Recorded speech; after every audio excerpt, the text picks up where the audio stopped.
In my last video, I talked about additive manufacturing, but there is actually a sister technology to AM, and that is computational design, or generative design as we also call it. And that is the ability to have computers design the end product for you through the use of AI, based on your specifications or requirements that you want to achieve. It could be lighter weight, a specific manufacturing methodology, lower cost, special dimensions, or a special form factor.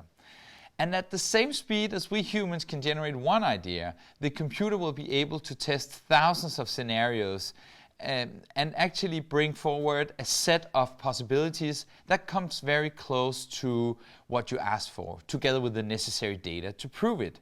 This introduced a dramatic paradigm shift in design, away from the more traditional craftsmanship and towards a new role for designers, acting more as kind of like either a conductor framing a challenge or a curator choosing between the different solutions generated by the algorithm.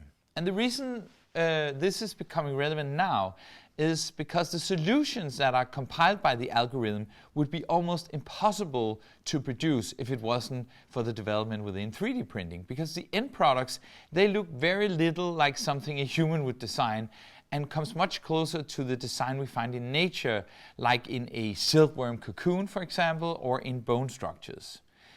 And it has also only recently been possible due to the development in computer power to work with generative design, because it is very computer heavy to do this stuff.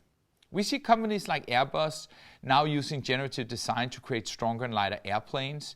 We see Callaway using the technique to produce the best golf driver yet. Under Armour and Adidas use the technology to create better shock-absorbing running shoes, and we see it within architecture. For example, the new Chengdu Museum of Natural History in China has been made with the aid of generative design. So what's next? Well, we see a lot of technological breakthroughs in this area right now, and it's definitely an area that are moving quite fast forward, driven by companies like Autodesk, Siemens, and also Altair.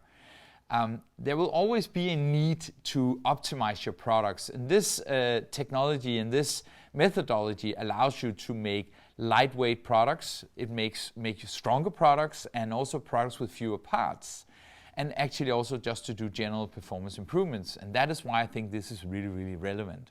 And if you then combine this with an increased focus on sustainability, I think we have the formula that will drive this area forward. I predict that we will see a host of great commercial solutions made by generative design and brought into the market in 2020.